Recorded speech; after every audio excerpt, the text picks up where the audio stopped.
السلام عليكم. لا تنسوا الاعجاب بالفيديو والاشتراك في القناة تشجيعا لنا لنستمر بنشر المزيد ان شاء الله.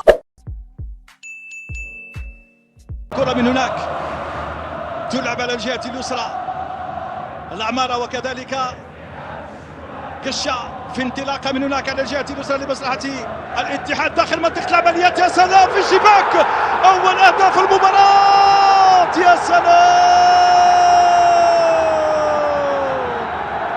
الله الله الله الله الله الله. والمباراة والأهداف، اللقاء والمباراة، الضغط يولد الانفجار.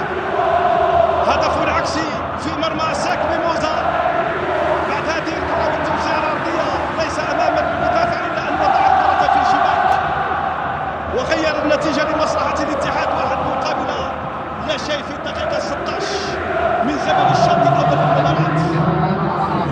العمارة توزيعة مثالية رائعة، البحث عن المتابعين عن موسى، ولكن المدافع وضع الكرة مباشرة في الشباك. أنصار الاتحاد فوق المدرجات في الدقيقة 40 وبعد الثواني. بالقاسمي يحاول، يا سلام،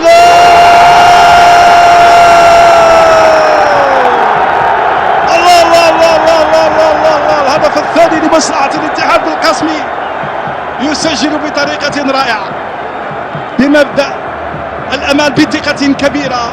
الحارس في الزاوية والكرة في زاوية ثانية. سنشاهد كيف كان ذلك بكرة مباشرة في الشباك، وهدف ثاني لمصلحة الاتحاد في الدقيقة 45 أو 41. الثقة والدقة في هذه الكرة، الثقة من بالقاسمي والدقة في البحث عن الزاوية وتسجيل الهدف الثاني من زمن المباراة. بنزازة يحاول يلعب كرة داخل منطقة العمليات. يا سلام،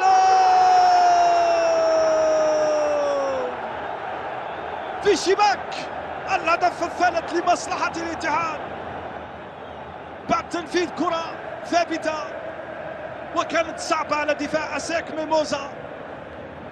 الاتحاديون يتمكنون من الوصول إلى الشباك بالقاسمي للمرة الثانية. الهدف الثالث في الدقيقة 54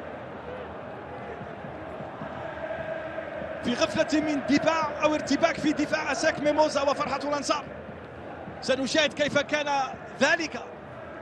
بنزازة خادع الحارس، دخلت الكرة نعم في المرة الأولى وفي الثانية، يعني دخلت الكرة في هذا الهدف مرتين، هنا المرة الأولى وهنا المرة الثانية، وبالتالي 3 أهداف لمصلحة الاتحاد بقوة كبيرة.